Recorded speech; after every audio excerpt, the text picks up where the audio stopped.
This show is brought to you by PPR Capital Management. Did you know there's a way to invest passively in real estate and get monthly income without dealing with tenants, maintenance, or property management? If you're an accredited or high net worth investor, you can earn cash flow without the headaches by investing in a private equity real estate fund. PPR Capital Management. With nearly $1 billion in assets under management, PPR has provided investors with steady, truly passive monthly income since 2007 without ever missing a payment. To learn more, check out pprcapitalmanagement.com/birds today. That's pprcapitalmgmt.com/birds. Welcome back to Between the Vines. This is a special episode. Unfortunately, Trey had some unexpected things come up today, and that's life. So the show must go on. It was hard to find someone to fill his big shoes, but I searched high and low, all over the city, all over Chester County, Delaware County, and I found somebody who I think is gonna knock your socks off. I'd like to introduce you to my wife, Elizabeth Hermans, a wine enthusiast and football expert. Absolutely. Welcome to the show, Elizabeth. Thank you for having me, Todd. Thank you for filling in. You're bailing us out here. Yeah, no problem. So, we are here to drink some wine and also talk about the Eagles game. To start off, I will tell everybody that we are at the Inn at Grace Winery in Glen Mills, Pennsylvania. This is our second time here. We came last season and we checked out their new barn tasting room, which was very cool, awesome, beautiful aesthetic. Very much like the place we're in right now, but this is their old barn tasting room, wine operations. We got to see them bottling earlier, stuff like that. We wanted to get out in the vines today, but I just didn't feel like it would be right with Trey not being here, so we're gonna struggle through indoors. It also helps that it's raining. Very hygge. Hygge. Hygge. It's a Danish, Norwegian term. It's Meaning? like cozy, comforting, dark, gloomy. Okay. Yeah, hygge Hygge. vibes. Hygge vibes. Hygge. Okay. So it's like comfy? Yeah. Okay. These are hygge vibes. Yes, very comfy in here. I would say farmy, but hygge works as well. Yeah. All right, so first off, we're going to start with a white wine. This is going to be the Pinot Gris. It just won Best White Wine of Pennsylvania. So cheers to that. Looking forward to it, yeah. Bringing it out is Corey. Corey is the brand ambassador here. He's the man. He's very knowledgeable about everything. We'll talk to him in a little bit about what's going on in the operations of this.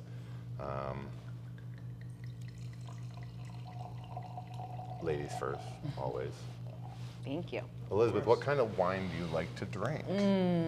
The drier the better. For me, I mean, I'll try anything, but I Thank you, typically sir. lean toward lighter bodied wines. If it's red, like a Pinot Noir, I love a rosé, love a white.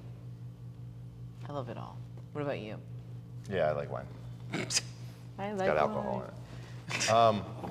So first we got cheers. So don't we get started. smelling. Cheers, Okay, all right. sorry. Checking out the bouquet. Yeah. Delicious. All right. Well, I think it's easy to cheers today. We're gonna cheers to an Eagles win. We're gonna cheers to me being wrong and worried all week long about playing the Saints and coming out on top. So Nice. there's nothing to worry about. The Eagles got it under control. Chin chin. Cheers.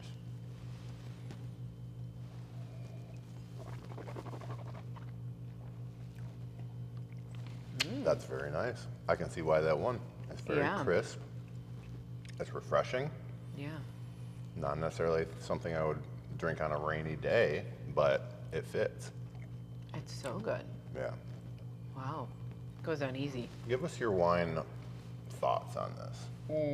Use some terminology here. Let's hear what you got. Put me on the spot.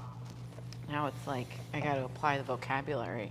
Well, do you From taste last red year. fruits or green fruits? Are you being a jerk? No. Like, okay, are we looking Like- at like like green apples or are we looking at green. like raspberries? Or are we Crisper looking at to like me, cherry? like lighter. Yeah, Lighter than a red.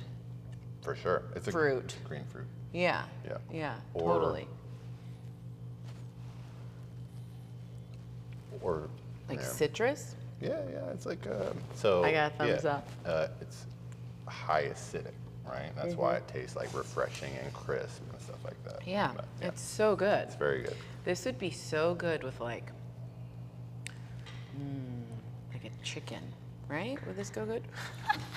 I'm doing great.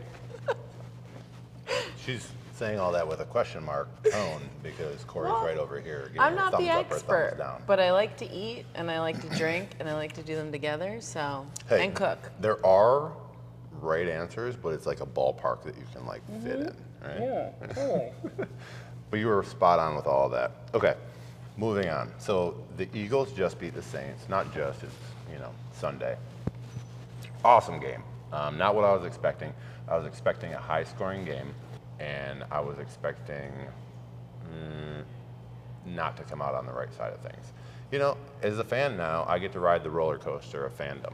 When I played, it was always like, we're going to win this week, we're going to win this week, we're going to win this week. You have to, like, indoctrinate yourself into that. So it's a lot of fun, like, having some doubt throughout the week and, like, reading the articles and playing the fan. So I did enjoyed you that. not read like the hubbub when you were in No. it? It would cloud you. Well, You just stayed focused. yeah, you don't have a lot of time to read a lot of that stuff when you're playing. Yeah. And it could obviously, like, twist your mindset and put you in a bad spot. But back to the game. 15-12, we pulled it off. It was a defensive battle. Our defense played amazing. Before we get into that, what's your favorite part of a football game? Watching offense, watching defense, watching special teams, or keeping track of how many beers I drink? Well, let me start off by saying I don't know what was more entertaining this weekend, watching the game or watching you watch the game. No.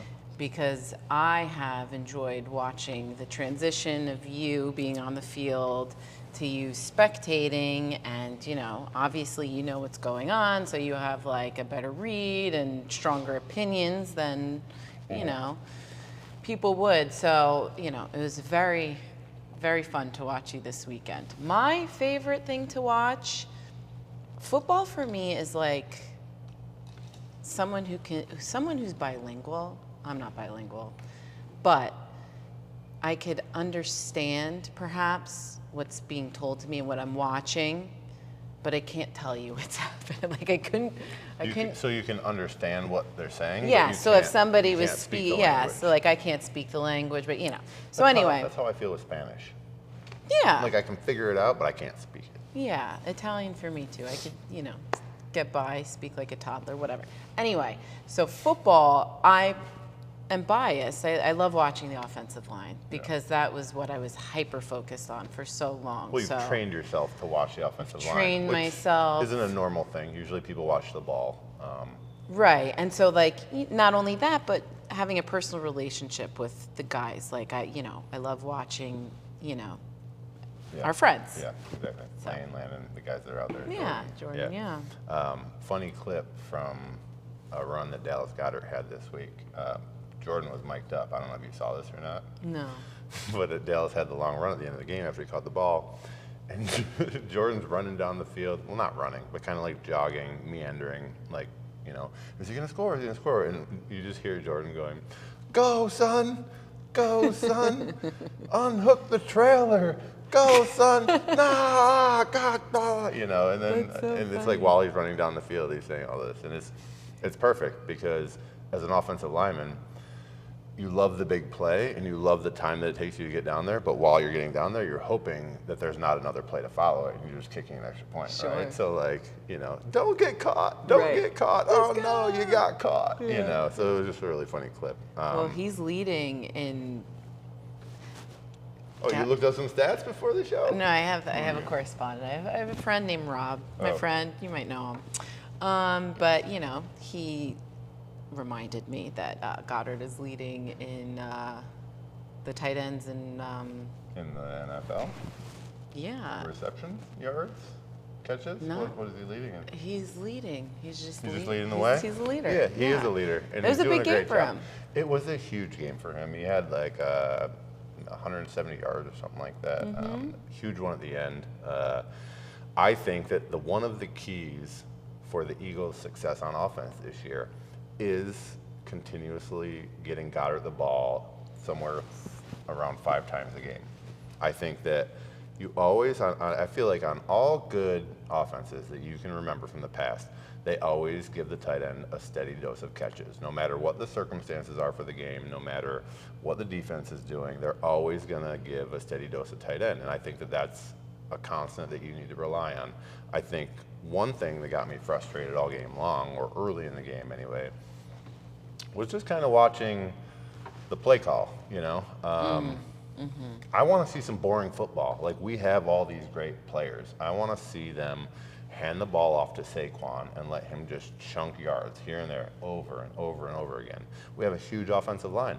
Let them go in and push these guys back and let Saquon run the ball and just, you know, get a few first downs before we decide to throw it, or run a read with Jalen. Is that like classic, like a classic football mentality? Is that? Well, I mean, or don't you think like the other team? Don't you watch? So you watch film before you play a team, right? Yes, so you watch the opposing team. Yeah.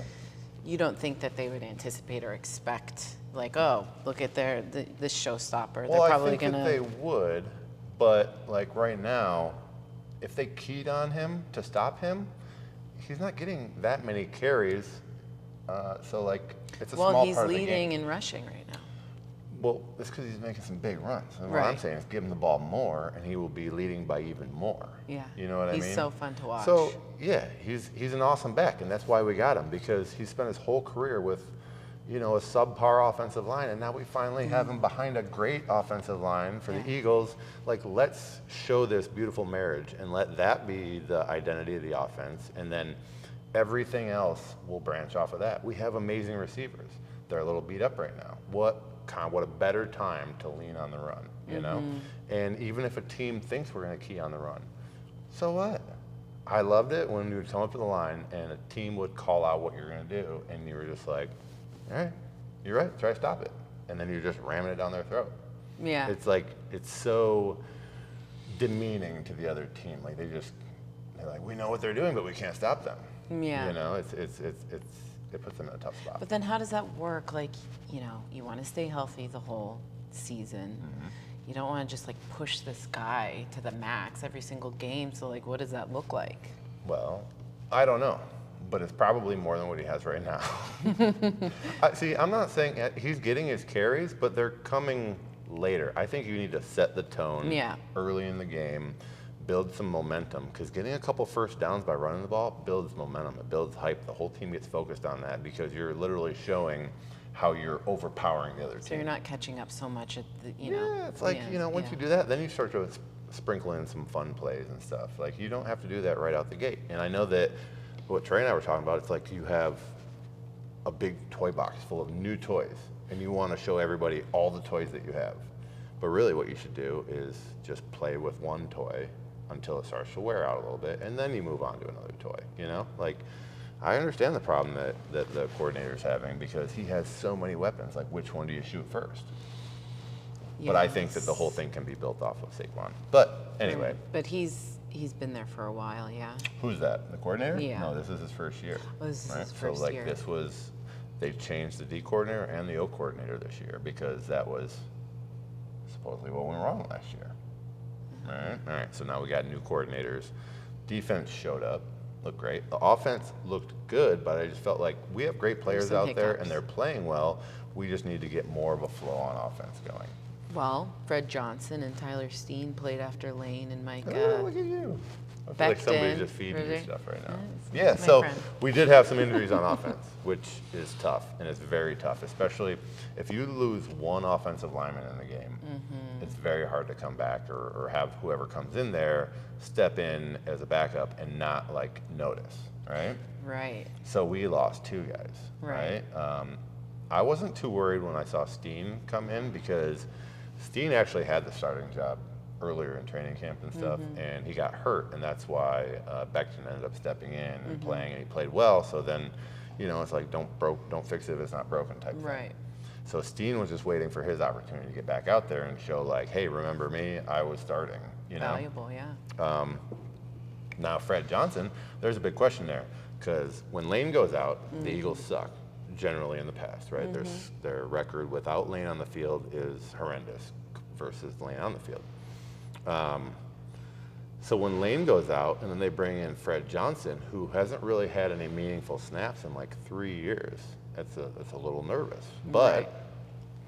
welcome to Stoutland University, right? Stout has these guys prepared. He has them drilling. He's got them watching so much film, watching all of the blitz pickups and defensive looks and slants and this and that. And these guys are just ready so that if they get their opportunity, they can excel. And really, you lost the right side of the line. Those guys came in, and you didn't miss a beat on offense, really. So that's awesome to see. We get those other two guys healthy and come back. You know, I think Lane got his head knocked or whatever, and it's just a matter of time till he's back and ready to go. So really, that's an awesome feeling moving forward, is that we have 7 starting caliber offensive linemen, and you can only play 5 at a time. So Totally. yeah. So who has been your favorite offensive line coach? Like, and how have they differed? Ooh, that's tough. Okay, so if we're talking about offensive line coaches, I can't really pick a favorite. I owe Juan a lot. Juan Castillo was the first one when I got there. I got drafted, and Juan was a former Division II guy, so I felt like he Advocated. Yeah, he had my back. Like, he knew what it took for me, how much more I had to work than the other guys, because I kind of had, like, you know, the odds against me and yada yada. And we just had a really good bond. And Juan liked to work, and I was not scared of hard work, you know. No, so not at all. we just spent a lot of time together, and Juan did a good job of making you not be sick of him for the amount of time that you spent with him. That's right? nice. And so that was like the beginning part of my career, where I was like building myself and like establishing myself. Yeah. Then Howard Mudd came in at like pretty much a perfect time in my career. Rest in Because peace. Howard was like a not mess around type of guy. He's like, we're not going to do stuff just to do it. He goes, if you run a technique and then it felt good and you did good, he goes, just remember that. You don't have to sit here and do it 1,000 times. Right? Work smarter, not harder. Yeah, and so like me at that point in my career, I was like, yes, less reps, let's go, all right? And he just taught you how to think a little differently about the game of football and stuff. Like, he'd been coaching for so long. You've seen the game change and evolve and cycle back, and you know, it's like, it's not really a new game, but there's these cycles that it goes through, and he's been through all the cycles, you know? So it was just, to be able to catch that wisdom from him at that point in my career was awesome. And then when Stout came in, Stout was coming from college, so he really like leaned into the vets a lot, to kind of like, we worked as a team, I felt like. And then also one thing that Stout brought to the table was, I felt like at that point, you know, maybe I had a little too much Howard, and I needed to get back to like working my technique and detailing my work a little more. And so Stout was that guy who was able to, you know, stay out after practice with me and get some more drills ran and just make sure that I wasn't falling off as quickly as, I don't know. I feel like he probably grabbed me a few more years because he believed in me like that. So That's awesome. yeah, so I feel like all of them came at a perfect spot in my career, and I really enjoyed each of them. And you know, I still talk with Juan, I still talk with Stout, and if Howard Mudd was still around, I would still talk with him. Well, But here's to Howard. here's to Howard. This is so good. All right, so before we move on from the offense, because it was a winning performance, but it definitely showed places that we could get better. And to be honest, well, we'll save that. Okay, moving on to the defense. Also, one last thing. Okay, I what's think up? culture's huge, right? And Saquon was like, he seemed like an awesome leader on the sideline, right? Yeah, I mean, so from what I've heard is, you never know what you're going to get when you bring a guy from another program. You know, they could come in, not click with all the guys. you could be a bad attitude just Right. because you haven't experienced winning in a winning culture, and culture is tough. But from what I heard, he's in here all off season, working his butt off, taking the guys around him out to go golfing, creating that bond, that camaraderie that if you don't go out and try to make that bond, it'll take years to develop. Sure. You know, and I'm not. He knows that, so he's like, I don't know how much time I got here, but we need to get this thing rolling right now because we got a good roster. And so I think, you know, just that time that he put in the off season, time he went out like golfing with the guys and running routes, and just all this time that they were able to spend together, whether it was football or not, helps on the field. They're able to trust each other, rely on each other, and then. You know, it's harder to beat a team that plays like a family rather than just a team. You know what I mean? Right. Well, how cool is it that he's playing for, like, you know, his home team? Like, isn't that every little boy's dream? I mean, yeah, it's very cool to see that. I mean, so there's also like Trotter's son on the team. I know. Think about that. So I played with Trotter, and his son is now on the team. How's that make you feel?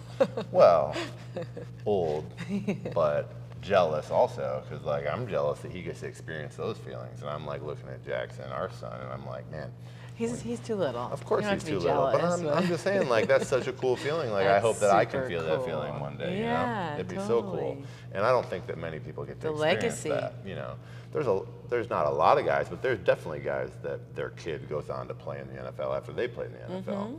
Very rarely is it that they play on the same team or picked up by the same team. Right. You know, as their dad spent the majority of his career at. So, very cool.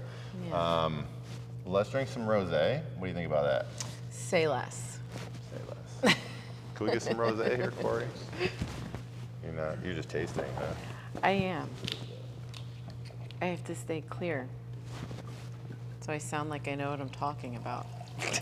You do sound like you know what you're talking about. But I don't want Thank you.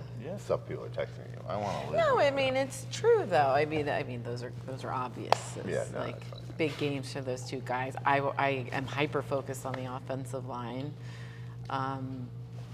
It was a nail biter. Yeah. There's more things to talk about, and I don't like jumping around, so I want to stay on task. All right. Yeah. This rosé is a Cabernet Sauvignon mixed with a Merlot. Elizabeth is a rosé expert. She has tasted really. many a rosé from all around the globe, so I can't wait to see what she has to say about this one. So, anyway, we were talking earlier about pet nat. Remember when we had that pet nat at home and we had people over and I brought it out and I was like, Elizabeth, you're gonna love this. You're gonna love it. And you were like, ugh, why would you ever think that I like that? So, talking with the winemaker, he brought up pet nat and he talked about how it's tough because generally you have to drink it within 3 months of bottling it, Okay. or else it changes the flavor or it's not as good as you wanted it to be. So do you like think- when I tasted it that day, and I was like, Elizabeth will love fresh, this, and I yeah. brought it home, and then it sat in our wine cooler for months until people came over. I think it was too many months. Okay. So All right. don't mark pet nats off of the list. We won't. still like that. The more common pet nat method is where you have the wine in the tank. It's fermenting. It's about 3/4 done or whatever you want it at. And then that's when you bottle it. And you're literally just bottling it right out of the tank mid-fermentation. So it finishes fermentation in the bottle. Oh, yes, yeah. It's really unique. It's able to capture a lot of those fermentation flavors, which is like some of the best. I think some of the most tasting thing I've ever had is that near finished fermentation wine. All of those fermentation aromas, which you may have smelled when you came down here or not, those are trying to be captured at that moment. The problem with pet nat is you can't really age it for very long.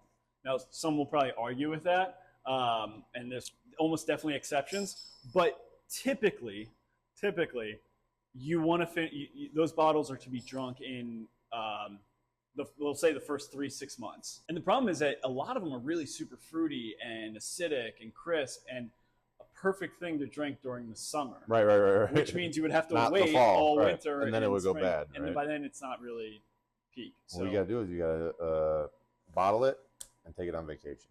Yeah, that's Yeah. a perfect It's a example. Of, like, vacation wine. I literally had a pet nat a couple weeks ago that it was fantastic. Like I don't want to put them all down because I think some pet nats are really good. It's just tough to keep. It's right. tough to keep. Yeah. While something like the champagne method that we use for this one, some of the best aged wines in the world are champagnes. Yeah. They can, because of their acidity, because of the fermentation process in the bottle, they can just live for a long period of time in the bottle. Open them 50 years later if you want to, The more you know.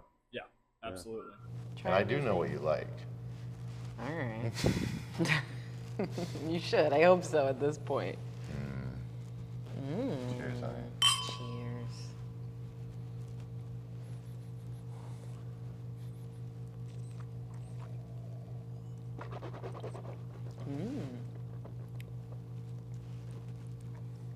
That is good. Is this ASMR?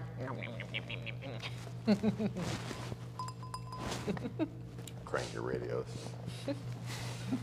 Yeah, it's delicious. It is good. It's funny how you tasted how crisp and like clean this one was, right? This is still very crisp and clean, but you can tell that there's like A little more depth almost. yeah, I feel like that would be like a little bit of tannins probably creeping into it from the skins, right? Yeah, because rosé is made with a little bit of skin, like it sits in the skins for a little bit, but not too long to get all the color. So, and the skin of a grape is where all the tannins come from, and that's like when you feel like almost like your tongue, Tingly? not tingly, but like a pucker. Drier? Yeah, drierness on your tongue. That's more tannin stuff. Oh. Drier is usually referencing. So I like more tannins? Well, kind of. Tannins will make your mouth kind of get that puckeriness. Yeah, it gets like a pucker. You feel it on your tongue, the tannins. Wow. Yeah. I But that's in love the it. skin. So like you can taste it a little bit more here than here, right? I almost This tastes taste a like little fresher. Herbs almost. Ooh, Like- a little herbaceous on it. That's possible. No. What did I eat for breakfast? Floral. Yeah. Floral is also a description that they use for the rosé. Yeah, Sorry, I feel like I'm drooling. maybe. I'm still getting used to this like Device. mouth hardware. Those are the tannins. They'll make your mouth. You're right. Well, yeah, that too. It's hard for me to keep it in because of the tannins. Yeah, no, this is delicious. Yeah, I would like to see you would get a bottle of this. Totally. It's yeah, no, it's so good. I don't typically, I like, I drink that like light, nothing rosé, but this is This almost substance. tastes- This yeah. is so nice. This almost tastes like there's a little, it's not a sparkle, but there's a little Yes. effervescence to it a little bit. Yeah. You know what I mean? Is that also Is that fermentation? bottle fermented or Sometimes it just happens with. just happens? It happens with a rosé sometimes where there is almost like a slight carbonation, but not full carbonation. Yeah. And that can just happen sometimes from the tank. I enjoy it. Draft, but yeah, I feel like sometimes with rosés you find that a lot. So Corey's not mic'd up. He just said that it happens with rosés a lot. Is sometimes you just get like a little bit of a flavor that feels like it's bubbly a little bit, slightly. Yeah, Yeah. that's what I found. And then our rosé is like a Provence style. Yeah, that's my favorite. Cherry notes. And then yeah, I feel like Corey's got a mic, ladies and gentlemen. We like it. Come on out. Yeah, sure. Come on. Yeah, Provence style rosé is my jam. Yeah. So explain Yeah. what Provence style means. Yeah, so Provence is a region in France known a lot in part for the rosé. We are a French-inspired winery, so it's why we do like a Pinot Gris opposed to a Pinot Grigio. Our rosé kind of follows that similar style to a Provence rosé. You get those bursting red fruit notes, cherry, strawberry, and then you get that nice acidity on the back end of the palate, which is something I love too. And to your point too, it almost has more depth, more body compared to a really light, almost, like a lighter rosé. So Pinot Gris is the French conversion of Pinot Grigio? Yeah, Pinot Grigio is more Italian. Right? Yep. Okay. Yep. Pinot Gris is more of that French style. So the same grapes, different styles?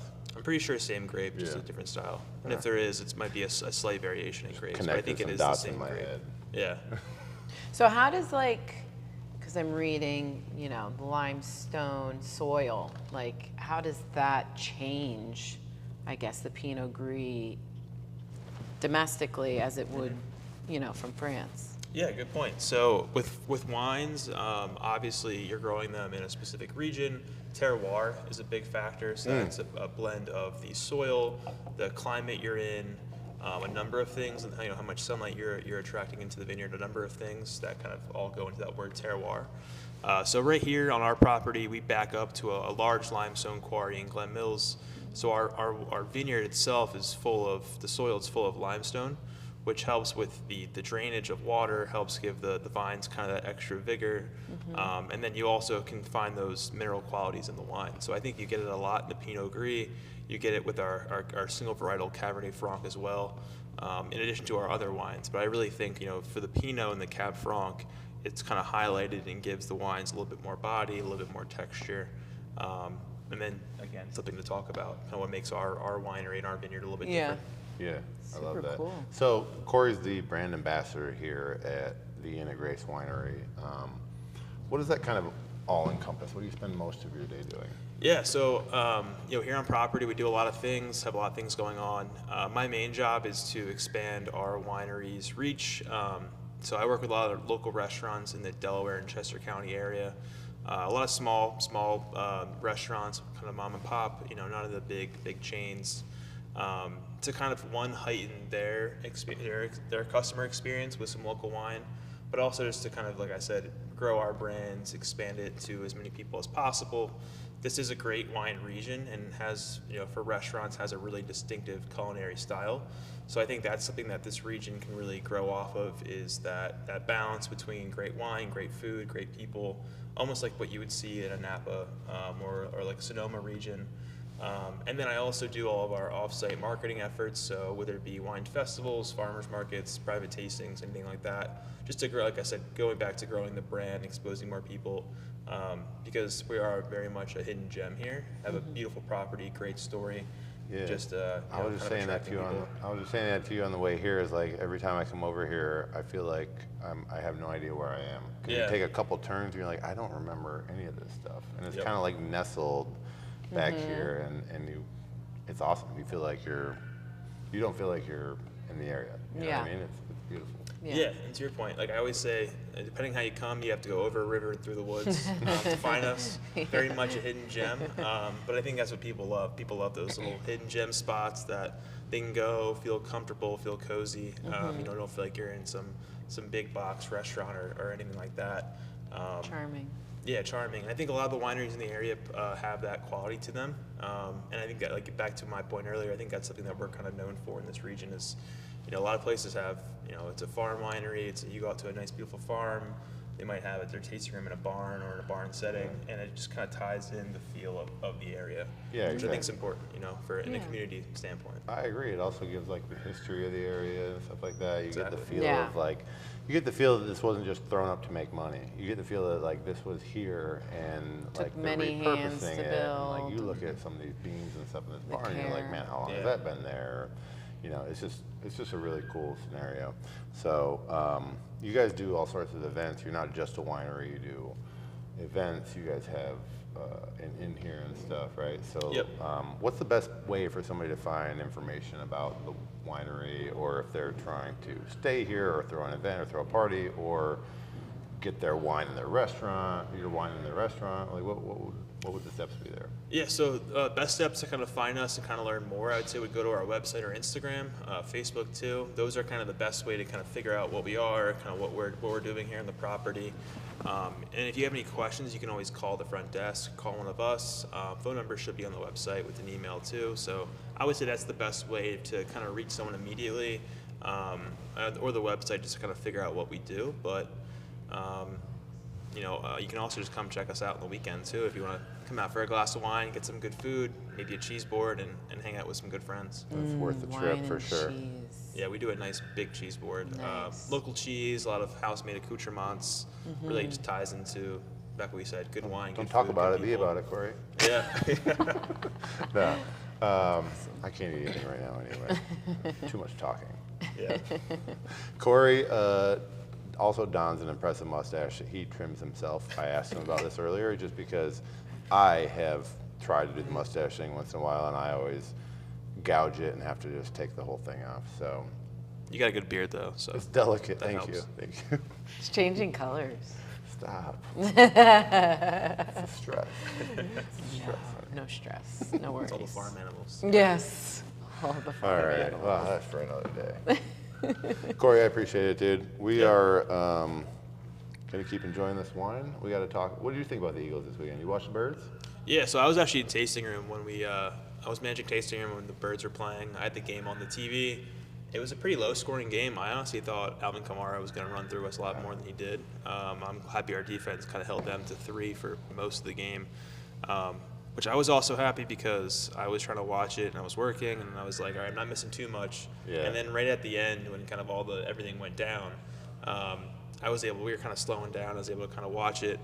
We had some couples in. I always say the big thing on Sundays when the Birds are playing is a lot of times the husband and wife come in.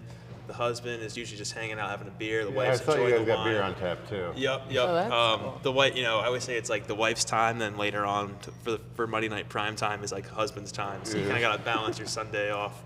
But we had the game on, which was nice, big TV in the other barn for the fall, and I thought it went well. I thought some schemes were good, obviously with Jalen and some turnovers. That's something that needs to get cleaned up, but I think we can clean it up. That's nothing too crazy.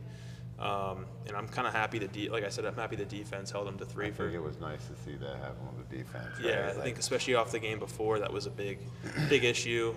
But I think this weekend there's still some issues, but still early, and I think that they corrected a lot of those going forward, and Yeah. we'll see how the rest of the season goes. One thing I was saying to Trey is I think having the fact that we lost to the Falcons, I think it was actually a good thing. Yeah. Because last year we won all these early games, but it just kind of glossed over a lot of deficiencies in the offense and the defense and stuff like this. And now everything's kind of put on blast early and hey, you better correct this because we have Right. an L. Where it's easier to do early in the season than it is to do come week Course correct. 14. Yeah. You know what I mean? So. Yeah, I agree. I feel like there was a lot of issues last year, but people were kind of just like, well, they're winning, so Yeah, it is what it is, exactly. Did But you then- see him, put the team on his back and win that game in the fourth Yeah. quarter? And you're like, yeah, but why were we having to win it in the fourth quarter? Exactly. So I think, like you said, I think it's nice that they got that loss right off the bat. Good team. I mean, Falcons been pretty better than I think people thought they'd be. Yeah, I would agree with and, that. better get that loss out of the way and really kind of light a fire under some of these guys' butts to fix some of the little mistakes and have a good season. For sure. Totally. Corey, thanks for popping in and talking with us, Yeah, dude. thanks, guys. We're going to keep tasting this delicious Oh, yeah. wine. We got the Reds next. Nice. So, Corey led us into the defense very well right there. What a and that's transition. pretty much, you're going to hit that red? Huh? I'm listening to you. Drink your rosé, honey. I'm not in a rush. I'm enjoying myself. I'm savoring. This is is what the she does. difference. This is why we have to sit at the restaurant after we pay the bill for another 20 minutes while she finishes her wine. Because I'm not going to guzzle it. Oh my gosh. It's okay. It's okay. I appreciate you being here. But, yeah, you're welcome. I like a safety blanket. Aw. Thank you. Well, I was just thinking, I was like, I'm obviously so thankful of how much of a supportive husband you are, and Maybe you shouldn't drink so much wine. fiance and boyfriend. And when I was in cosmetology school, and you were still playing, you would come to be my model so that I could cut your hair. That's so absolutely right. Yep. yeah, so drinking wine and eating cereal is the least I could do. You just ruining our surprises? Oh, is that a surprise? Well, I mean, we I haven't don't pulled it like out yet. surprises. This is a wine show. Anyway, No one would know what I was talking about at this point. yeah, don't worry about it. Anyway, the defense looked great, honey. What did you think about the defense? I think that Brandon Graham is Ooh. awesome. She's a big Brandon Graham fan. Yeah. BG, we love you, buddy. We love the Grams. Yeah. They're great. It's insane how like long he's been playing and he's still kicking ass. It's not insane. He's really good. I mean, And he that's works his awesome. ass It's a off. really like physically It plays taxing out. position. It's not like it's a kicker playing for 20 years, you know? Well, you know, I really think it's cool that Brandon is getting to do a farewell tour where he knows in the beginning of the season, this is my last season. I know. That's a gift. I would have loved to have been able to do something like that, but That's it's a just, gift. you know. It's not always in the cards for all of us, you know. So anyway, the defense looked great. I have no complaints about the defense. I think like the week prior, I was complaining about the defense quite a bit because I was like, hey, we have this amazing D-line. Why are we not getting any pressure? We're just rushing 4. And so, honey, what I'm talking about is rushing 4. You have 4 D linemen. Okay. These are all very high-paid guys, right? And in a defense, what you would like to be able to do is take those 4 guys and create pressure on the quarterback without So where having, are they standing? Oh, honey, you know where they're standing. The No, D-line. I'm saying like, okay, so Right they're all across the from inside. O-line. Yeah. Yeah, right across from the O-line. Yeah.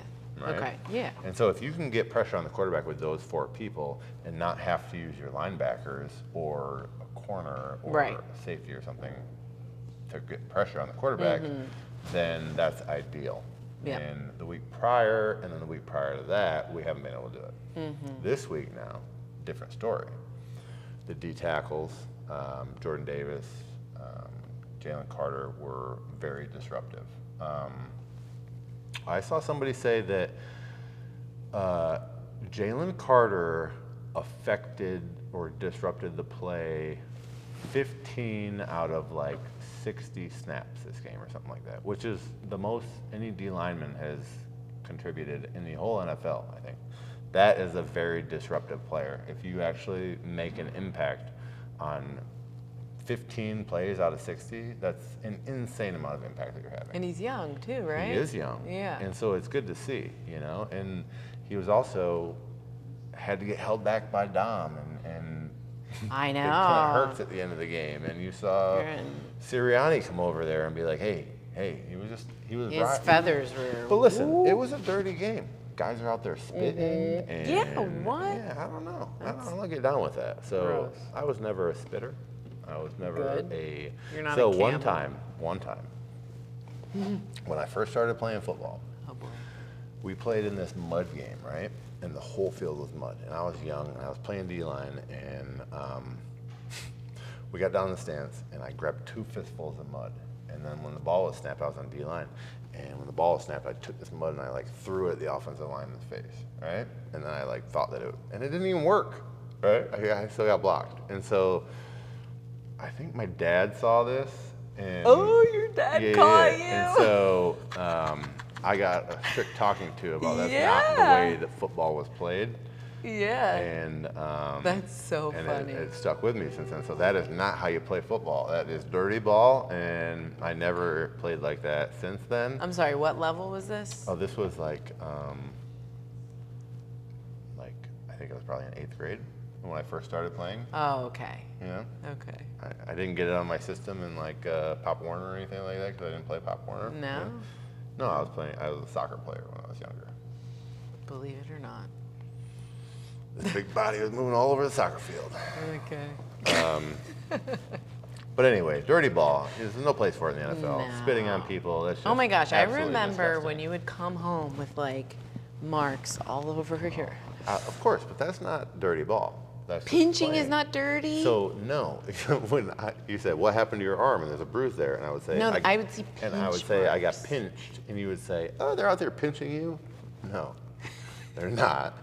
They're grabbing my Oh, shirt you just or got they're pinched. grabbing my chest plate. Yeah, but then people like grab things. That's probably loud. Well, yes, there are dirty players, but there's Yeah. pinching that happens just in playing. Ouch. But yeah, I never got dirty pinched in my I armpit. could have sworn I saw like pinch marks. Yeah, I mean they are pinch marks, but it's not a purposeful pinch. Yeah. It's like by way of the ball type pinch. Ouch. Anyway, defense props. You played amazing.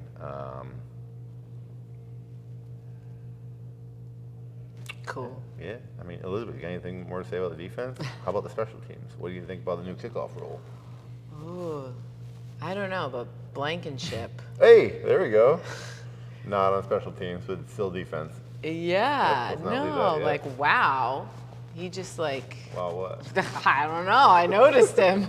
I noticed him this week. Well, it's because he had a game-ending interception. Yeah, Right? it was Like crazy. he basically ended the game. No, that was like, yeah, what did I say when we were watching? I said, like, that was a very intelligent move. Like, he just saw that coming, it seemed like, right? Like, he read. Absolutely. It was he a great read. Yes. He came in there, maybe a little underthrown for the Right. receiver, and he was able to make a play. He was on like it. a few steps ahead. Like, he was just Yeah. super smart. Well, you know, that's kind of a safety's job, is to kind of like hang back there and make a play. Yeah. He did a great job, and to end the game like that is just awesome. But Reed has, for some reason, I don't know why, I was a hater on Reed for Really? like last year for some reason. Yeah, but no, he's You don't verbalize these feelings often.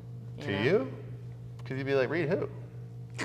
Well, no, you're not like, you're a positive guy. I am. You don't really I say just- like, I don't really like that. I don't know why I didn't like Reed. Yeah, he's been playing. There's no reason for me to not like him. And I'm sorry, Reed. You're doing great. Keep it I'm up, eating dude. my words. Keep it up. Keep leading the defense. A lot of good players out there. Yeah. Yes. All right. So we just had our the CEO of our presenting sponsor showed up. So we're going to get him mic'd up and bring him in for this last glass of red and a little surprise tasting. All right, so joining us is the CEO of our presenting sponsor, PPR Capital Management, Steve Meyer. Welcome to the show, Steve. Thanks for Thanks, coming. Todd. We've been trying to get you out here since we started, and we finally made it happen today. I know. I appreciate it. Great day to be out here. I hope that Good to be with everything. you. Yeah. What do you think about Grace Winery? It's very nice. Have you Actually, been here I did not. I've not been here. Did not know how to go. I did hear a little Deliverance music when I started to pull up because it's kind of out there. But actually, it's a really nice spot. Yeah, it is awesome, and they make great wine. Which okay, Yeah. so this is their red blend, Dragonfly. This is a new one this year. Mostly, well, actually, like a half cab, half Merlot. I'm a big fan of Cab. Well, let's taste it. First of all, let's get your wine read here. Cheers, dude. Cheers. Cheers, honey. Great to be here.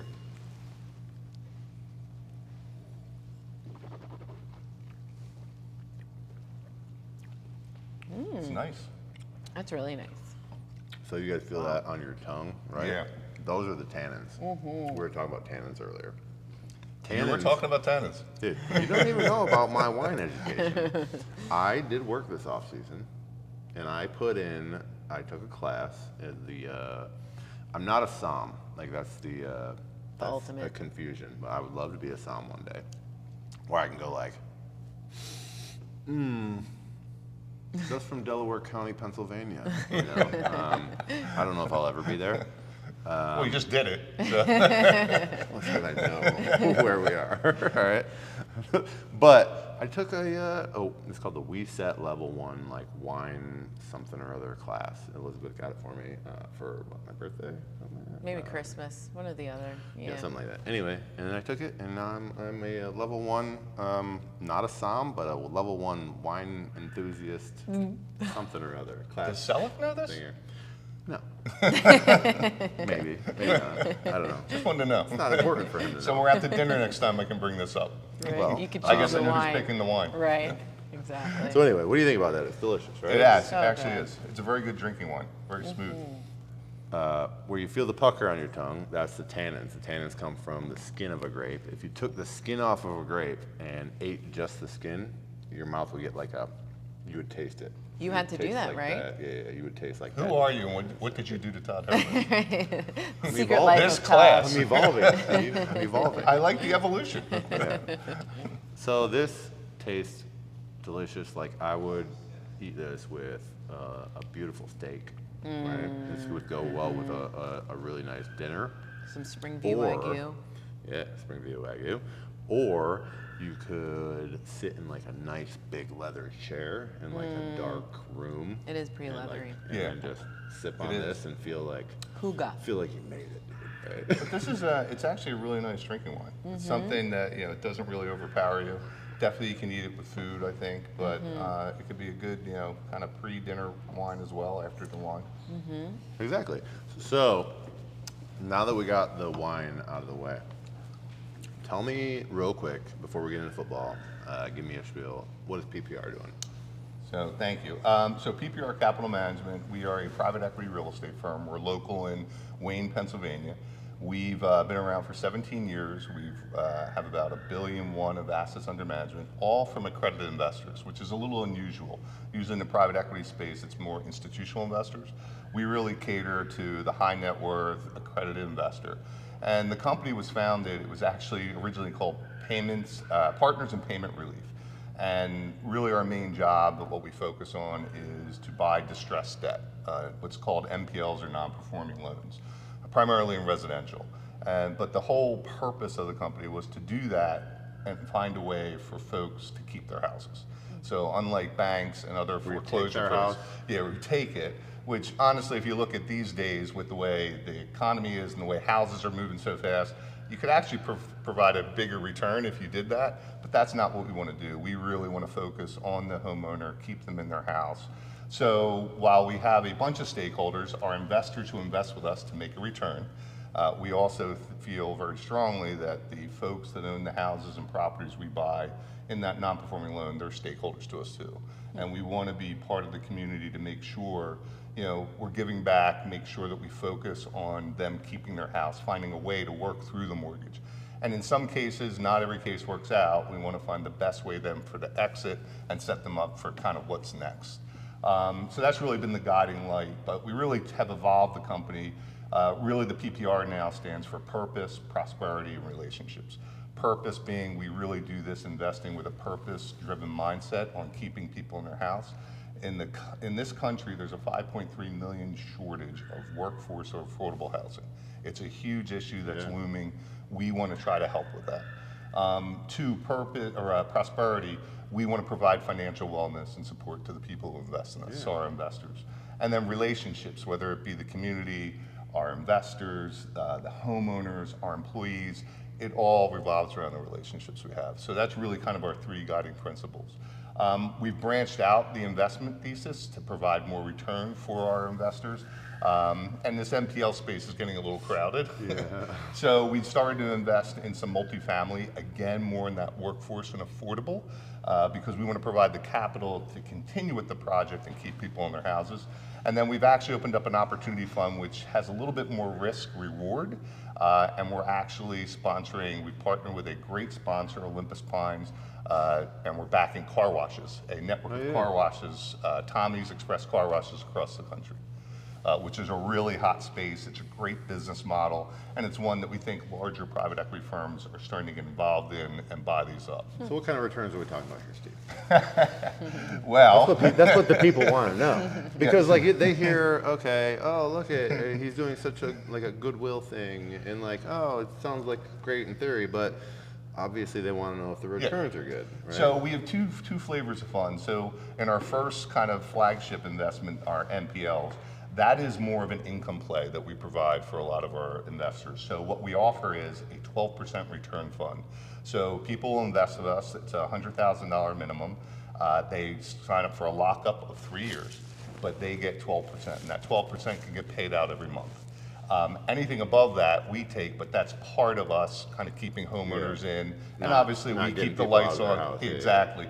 But the return we have isn't super great over that. It obviously provides us a good lifestyle for our employees and the community, but it's really focused, that's where we do the balance of doing what's right for our investors and then also the homeowners. If you compound that investment, so you don't take the monthly and you wait for 3 years, you get about a 14.3% return. Wow. So the opportunity fund, so that's kind of set. People come to us, they love it because it's kind of cash. They call it mailbox money every month. And really there's no other firms out there producing that much of a return. You can do it because of this NPL space. And you can feel good about it. Exactly.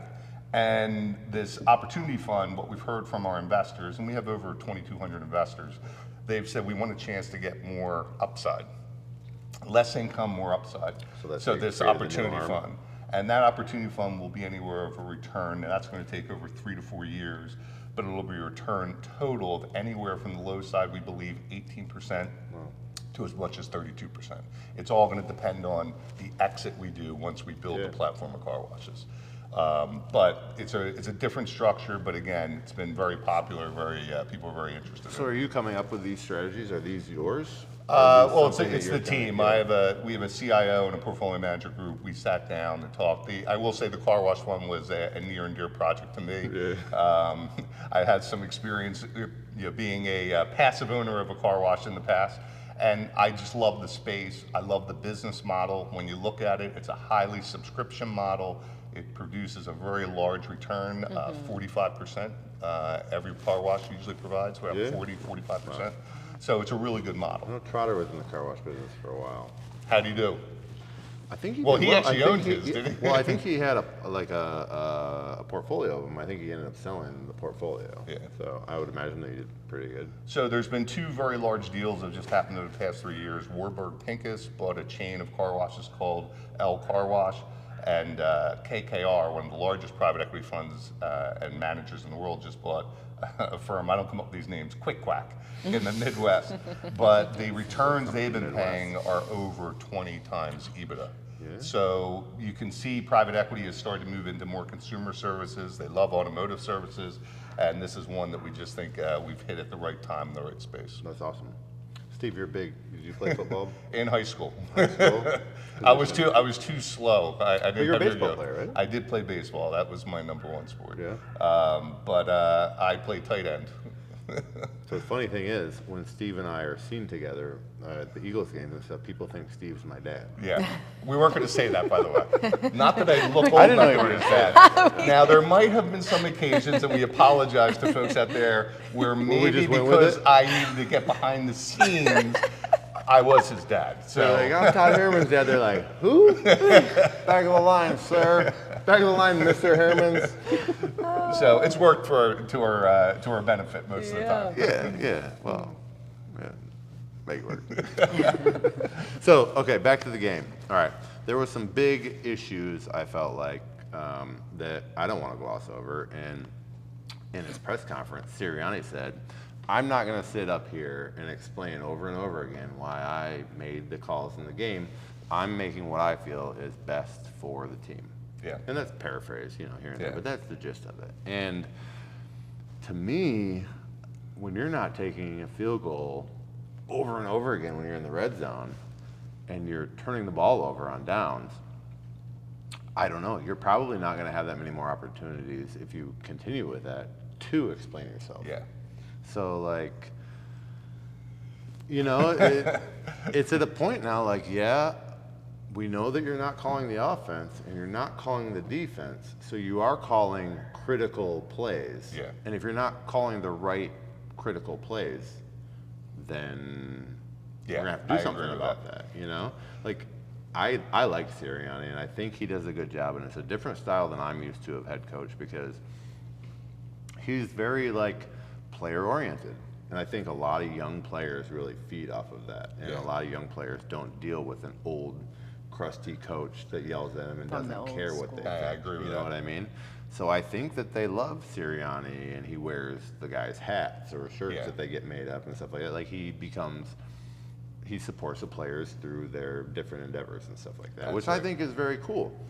But it's a tough balance. It is. And then you can lose the confidence of a team by making the wrong call at those. Continually. So Trey and I were talking about this earlier about as an offensive lineman, this puts people through a really weird, you're out there, you're in the red zone, you had a good drive, you're all the way down the red zone, and you're like, all right, we got at least 3.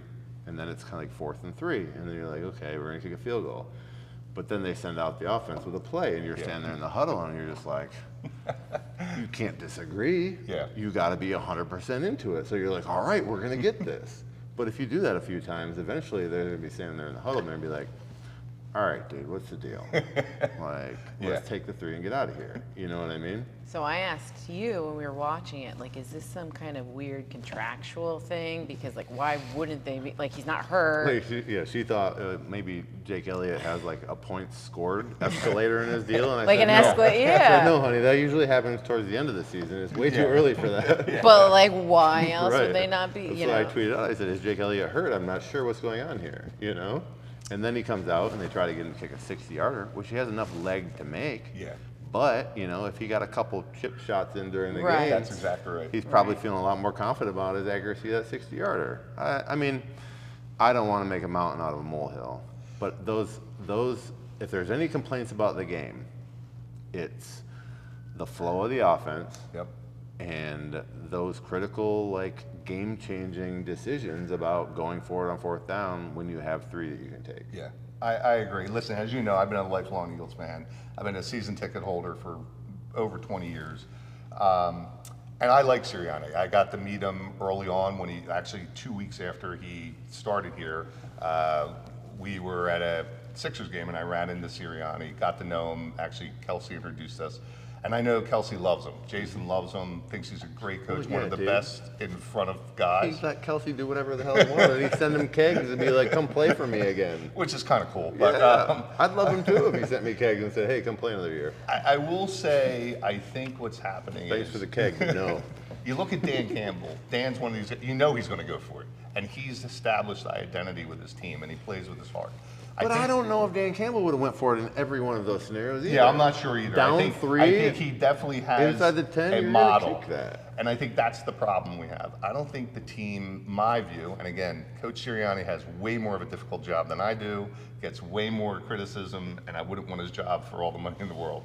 However, I just don't think the team has an identity yet. And I think there's a lot of new parts. And I think in that situation, listen, 4th and 1, 4th and 2, I am with you. Go for it. Go for it every time. And if you make it, great. If not, I get it.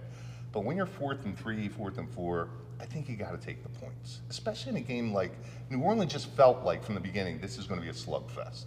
So take the points. And if you think about it, by my calculation, we would have had 9 more points. Yeah. This would not have been as close. Yeah. And the only other thing I'll say, sorry, Coach Sirianni, but I got to say this. We are way predictable on these plays. Yeah. If it's 4th and 1, hey, we all know what we're doing. But when it's 4th and 2, 4th and 3, we got to stop with this screen. But I know what they're going to call. Everybody knows what to call. Their defense knows what they're going to call. And at the end of the day, I think that's part of the problem. Yeah. We're Well, very predictable. That's the thing. I feel like those are, when you get into a coach, there's situations that he automatically goes to on a call sheet. And in this situation, I'm going to call this, so that you don't get caught up in the emotions of a game. And I feel like that's kind of what we're seeing here is Sirianni is like an emotion guy. He's running down the sideline celebrating with his guys. He's getting hype, which is great, and the players love that, and they feed off that. But you can't let the emotions dribble into That's exactly your right. play calling. I love the emotion, but you have to be level-headed when you're going to play. Right. the play. So like he should see that. Okay, well it's 4th and 3 inside the 10. Let's look at the sheet. Oh, kick a field goal and get out of here. Take the points. Like I just feel like that's not the type of coach he is, and I hope that he can reel in the emotion in those times. You know, I feel like that's needed. I agree. My only concern is, and again, I like Coach Sirianni, I just wonder, because if now he changes, and all of a sudden this week we have 4th and 3 and he's kicking it, I feel like that's almost him admitting, yeah, I probably shouldn't have done that pass, and I can't see him doing that. I just don't think I think He's gonna be he's like, gonna no, double down. we're gonna go for it. We're a team that goes for it on 4th and 3. Yeah. You know, we didn't get it twice last week, but we're gonna get it again this time. Yeah. You know, I 3 agree. times. I guess top 3 times. The right? 3 times. Yeah. Well, anyway, we got the W, and that's really all that matters at the end. You That know? is. And I have to tell you, I was very happy because I was, after going to that game the week before, I thought we were going to get Well, smoked and by the then Saints. also watching the Saints Yeah. just beat up on the Cowboys, which is always fun to see, except for is. you realize, shit, we got to play them next week. Exactly. You know. Is there a huge difference between playing in like a dome like that versus playing outside? Like, what are all the things that affect noise. Well, there's, all of you there's guys? a lot to answer that question with, but It's a loaded question. no, it's just like each specific dome has its own things. Like in New Orleans, that dome is very loud. Yeah, Like I've it's been to booming that one, down there. yeah. Yeah. And if they're doing well, it's extremely loud. You can't hear anything on the field. So like that's kind of the home field advantage thing. Are Philly, they the ones that say move the chains?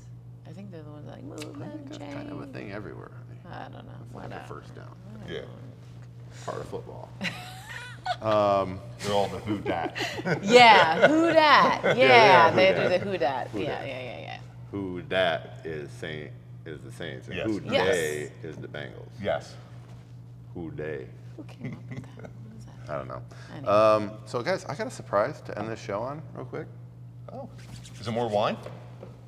No, Close. it's not. So I received something in the mail recently. Ugh. Oh boy.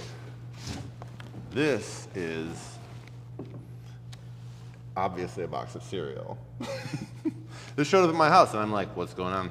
My kids were excited because they're like, Cereal. "You never gonna eat that kind of cereal? Look at it, it's got marshmallows and colors in it and stuff." And I'm like, "What are you guys doing? It's not there." So I brought it in, and we opened it up. I have no idea what's happening with this. Anyway, I know that I saw that the Kelsey brothers have like some sort of General Mills thing Yes. that they're doing, right? And I had recently gotten a Buffalo Wild Wings Jason Kelsey shirt in the mail. Like, I don't know. I'm just on this mailing list of people that get stuff from Jason signs. How do you get on that mailing list? I asked him today. He said, I don't know. I just put my boys down on the mailing list. And then, Nice. here it is. I said, okay, here we go. Note So, to self, text Kelsey. if you guys I like can cereal. zoom in on this. Oh, it even has your name I on wasn't, it. Yeah. I wasn't very excited about this until I opened the box and I was like, oh, cool box of cereal, thanks, bro. Right? And then I like opened it up and I'm like, what? It's got my name on it. And I'm like, this is cool. It looks like a locker. You know? That is awesome. Hold on, let's look at this. This is the great reveal. Oh. There's a little digital video Here, look. Oh my that God. plays in here. Takes- The greatest cereals in the world present Cereal Training Camp. To win these very serious cereal challenges, you'll need a bit of luck and a whole lot of crunch. Learn more at cerealtrainingcamp.com. First of all, shooting that commercial looked like so much fun, right? They're out like playing with all these like big figure like cereal mascots and like spraying cereal at them and stuff. So not only did we get a box of the Kelsey mix, which is just 3. Which is questionable. Well, Reese's Puffs. I don't know if I Cinnamon would've Toast picked Crunch, those. Lucky Charms. But while we're tasting things, we might as well try it today. But they sent us their 4 favorite as well, Wow. which happens to be Honey Nut Cheerios, You gotta lift it higher to see Lucky their faces. Charms, There you go. Kelsey's pick, right? Cinnamon Toast Crunch, and Reese's Puffs, right? So I thought, what a better place when we're tasting wine and giving a review To throw cereal in the than to mix. go ahead and, finish it with something sweet, almost like a little dessert wine, right? And we'll try this Kelsey mix, which is Reese's Puffs, Cinnamon Toast Crunch, and Lucky Look Charms at the all back of the combined. box. That's cute too. A little cartoon picture of Jason and Travis. Yeah, I will and say the only the leprechaun Kelsey on there brothers. too. Yeah, hey, Right? you got to take it while you can. So, Oh boy. All right. do we have one more bowl? No, it's okay. Yeah. I'll just taste yours, Todd. Oh yeah, okay. We can. You'll share a spoon with me today. Today. My wife gets icked out by me sometimes. Doesn't like sharing drinks with me, and I'm like, I think all wives do. Yeah, right. Exactly. It's not just me. I used to. all right. So, first let's check the bouquet. Smells like an amalgamation of cereal. Yeah, It's, there's a lot. there's There's a lot going on in there. I do get Let me take a whiff. peanut butter, right? Peanut butter is the strong one that comes across. Well, I got, Here's your weapon, sir. At Thank first, you. I was a little confused about the Lucky Charms with like the Reese's and stuff, but I guess maybe it's like a s'more. I don't know. Cause like a Reese's taste will tell. s'more would be like really yummy. Oh, and the marshmallows and Yeah, the Lucky the Charms. marshmallows, So it's 'cause like that- a peanut butter cup s'more, which I've made before. and well, they're because the delicious. cinnamon toast crunch is like the graham cracker, the Reese's okay. Puff is like the Elizabeth, onto chocolate. something here? Well, because I You was were thinking about that the whole drive The over, whole huh? drive over, I was like, do I'd be these interested guys to see cook how or much bake? research was put into this. Right? Is Travis serving this to Taylor? Is he like, honey, my newest creation? I don't know. You have to get equal parts of everything. It looks like dog food. I mean, most cereal looks like dog food, to be honest. That's not like a bad thing. Milk from the farm. Oh, nice. Fresh milk? Well, yeah, from the farm. I brought it from our farm. It's not from the cows on our farm, but. It's from the refrigerator on the farm. Yes, exactly. Are you lactose? No. Okay, we're good here. We're dairy people I as do well. want a Jersey cow, though. I just told her, like, the milking lifestyle is not something that we're ready to sign Yeah. up for.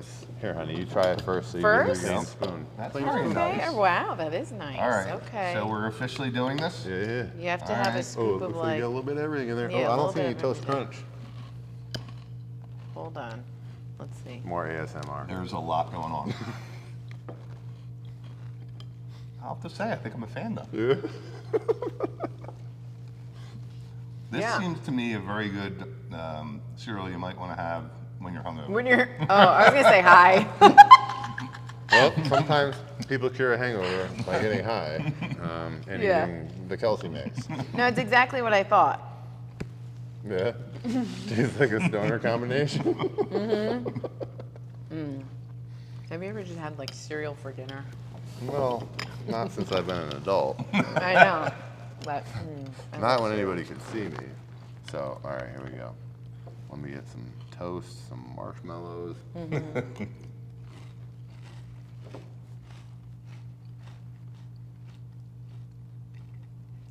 Like you taste them I all. don't know. I think I was a little worried. I thought it was gonna be too much, but actually it goes Great work, well. gentlemen. Yeah. Great work.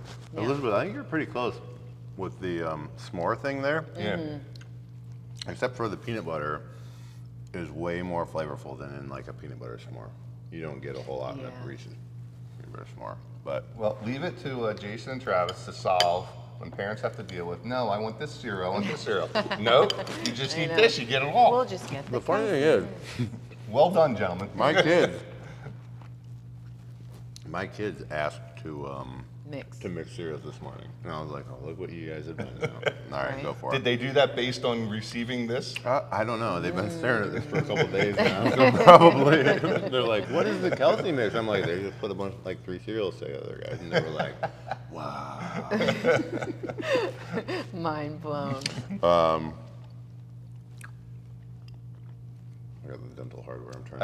I think the next big thing is for them to add what Taylor's cereal is. Ooh. What Suggestion, do you guys. think, What do you think her They don't need that, dude. Kelsey's are doing fine on their Oh, own. they are, but I'm just saying, this Yeah. this would further Yeah. appeal to the Swifties out there. I don't think oatmeal would go well with that. I don't see Taylor as a cold cereal person. You never know. Oh, Yeah, you're really? right. I think she's a warm cereal person. She's from Pennsylvania. Pennsylvania, Yeah. Stone Harbor. Like, Yeah. Oh, yeah? Oh, you're a Stone Harbor guy. I am. Yeah. Yeah.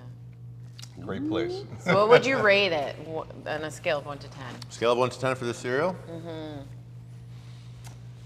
We go together. Yeah, I will go with a 1, 2, 3, 8.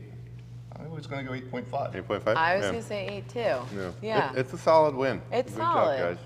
And I think I had to shift my mindset because it was just like my Well, the brain smell was was like, a little "What?" overpowering. Yeah. The taste was a lot better and smoother. Yeah, the cereal bouquet, not great. The cereal palette, amazing. What if they just did Reese's Puffs, Cinnamon Toast Crunch, and only the marshmallows? Well, and that Lucky would Charms? probably be better, but can you filter out the marshmallows and the other stuff? I'm Hey. sure you can. Remember as a kid, didn't you pick out the Yeah, marshmallow? exactly. That's what I used to do. I didn't get to eat this stuff as a kid. Are you kidding me? I wish. But I'm going to have to talk to your real dad about this. good luck. I don't know, dude. I think that's it. I like this. Guys, Is it gonna be check on out the shelves? Kelsey mix. I think it is on shelves. I think it is. I believe it is. Oh, It's for really? sale. Yeah. Thank I mean, you, it's a General no-brainer. All they Mills. had to do was get a new box. It's not like they had to make new cereal. Is this like the new Wheaties? I wouldn't put this as the new The Wheaties. new Wheaties. They just start having athletes mix their own, and then it's like, that's actually not a bad idea. I think it's more like a party mix. Dude, what if you made trail mix with the Kelsey mix? Or Chex mix with the Kelsey mix? Ooh. That would be pretty good. That could be the Kelsey Todd mix. Yeah, you add the salty to it. Yeah. So, well, you gotta tell me what's your prediction, thoughts for this game. Okay, coming up Tampa. I mean, dude, I have no idea about football. I thought we were gonna get our ass kicked last week, you know, and did I. turned out that's not what happened. But I don't know, dude. I like the way that we're going. I think that if the offense keeps building and evolving into what I think it can be, I think that if we're banged up on the outside with the receivers, we're going to be forced to lean on Saquon. Yeah. I think that that is very good for us in this scenario because you might have to simplify the offense instead of trying to play with so many shiny toys. Yeah, I think we're going to go down there. I think the offense is going to have a big day. I hope the defense has just found its, like, you know, its self, and this is what they're going to look like every week. Whatever happened to Jalen Carter before that game, it should happen again before this game. Yes, I agree with that. And 'Cause he I was was amazing. watching Chris Long, talk about him getting upset at the end of the game, and I agree with Chris. Like, let him go. I'm fine with Yeah, that. yeah. He wasn't obviously- fighting anybody. He was talking No. crap. I know. Dom was blocking. Like, everyone was, like, blocking him. Yeah, we want to see And that Sirio ran emotion. over there and he was like, well, hey, I think this is under my job description. Let me calm him down here. Which I didn't think that worked well. I'm the emotional control around here. Well, the only thing that concerns me, we're going to be down AJ and Devontae, right? Yeah, Devontae's out too. I thought so. Well, I mean, I even don't know more if it's so, clear. we're out Brent and Kobe, Yeah. which I don't know how you recover from that, you know? Yeah, we don't. So give the Goddard's ball to going to have Saquon. a big day. And Well, it's yeah, I Saquon. think, dude, I really think that if you lean on Saquon and Goddard, that you're going to be able to open up the outside no matter who it is. Yeah. You know what I mean? And then it just becomes more of calling the right plays rather than trying to use the right tools. Yeah. But yeah, I mean, I think that pretty much wraps it up. You know, I think we're going to go down and win. You don't I do. want my opinion? No, Yes, I do. no, absolutely not. Why? No, I'm joking. Elizabeth, what do you think's going to happen in I Tampa? believe in manifestation. We're going to win. Well, I do know that there's a party boat cruise down there with Vince Papali on it beforehand. Oh. So, I mean, what could go wrong? Well, as we Right? all know, Eagles fans travel well, and I can tell you, I did go to the Tampa game last year, and that was like a home game. It's Yeah. hot in Tampa. It Oh was a my home game. There God. were because so there's so many many people that Eagles traveled. fans Yeah. down there, so I predict So the same thing. there is a Definitely. group of people down there called the Tampadelphia Eagles. Yes. That Yeah. like lives in Tampa and Uh-huh. like bleeds green. There is a bunch of Eagles and- bars down there. Yeah. Yeah. And This is- Bo lives down there, doesn't he? Yeah, Honey Bobo. Honey Bobo Child. Yeah. So yeah, I think it's going to be a good game. I'm looking forward to us coming home with another dub, and then what are we on a bye after that? We're on a bye. Early bye, right? Yeah, we need to get this dub going into the And bye. then the Browns have to buy. Your The Browns birthday. on my birthday. Yes. You need a birthday win. Yes. Yeah. All right. Well, we missed Trey today, but Elizabeth, you did a great job. Thank you for filling in. Steve, thank you for making it. I appreciate it, dude. I appreciate You know? being invited. Well, dude, you've been invited every show so far. I know. Okay. I finally made it. Yes, yes. And you know you're more than welcome to stop by anytime. I will definitely do that. Thank you for allowing us to do this. It's a pleasure. huge help, and Where we can hope they find you if people are interested? if you're in an invest- accredited investor Yeah. and you're looking So- to make a lot of cash, Just go to pprcapitalmanagementmgmt.com. Best way to do it. Look up our website. It'll go through our offerings and give you a link to talk to one of our folks in investor relations. yes, and all of that is also available on the well-read ad before each show Yes. that I Where you put your most gracefully read. interesting man in the world voice on. I love Yes, that. most interesting. You're going to be our new spokesperson for everything we do. That's Before why the I'm hard sitting work. alone in my office. I hope the kids don't come through the door and ruin this whole recording, so I have to try it again. And follow me. Oh yeah, Elizabeth, let's get a little commercial in real quick. Well, I am in real estate and I work with professional athletes and relocating them from their cities to Philadelphia. I'm at Birds Nesting PHL on Instagram. I also have a website, www.birdsnestingphl.com. If you were interested and wanted more information, I'm Birds Nesting PHL on everything, Twitter, all the things. So It's X. It's called X now. X. I'm not But yeah. very active on it, to be honest. But yeah, follow, like, subscribe, comment, right? All the things. Yeah, all the things for this show. I was talking about bird nesting still. So yeah, go check her out if you guys want to get relocated or find I work with a nice people spot other in than Philadelphia. professional athletes as well, but that's my niche. Yeah. But you also have specifically the real estate side too. Yes, yep, the real estate side will take care of everything. Moving, kids' activities, and school district research, all the things. So yeah, for more information, go to the website. Yeah, Trey, we will hope to meet up with you again, my friend. And that was a wrap. We hope that we did a good job in your absence. There was no football clips and no football school. Just a lot of feeling about football and not actual X's and O's. But Sure. we'll catch you guys next week. Go Birds. Go Birds. Go Birds.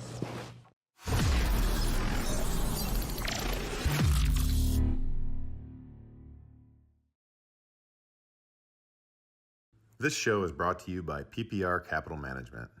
Did you know there's a way to invest passively in real estate and get monthly income without dealing with tenants, maintenance, or property management? If you're an accredited or high net worth investor, you can earn cash flow without the headaches by investing in a private equity real estate fund. PPR Capital Management. With nearly $1 billion in assets under management, PPR has provided investors with steady, truly passive monthly income since 2007 without ever missing a payment. To learn more, check out pprcapitalmanagement.com/birds today. That's pprcapitalmgmt.com/birds.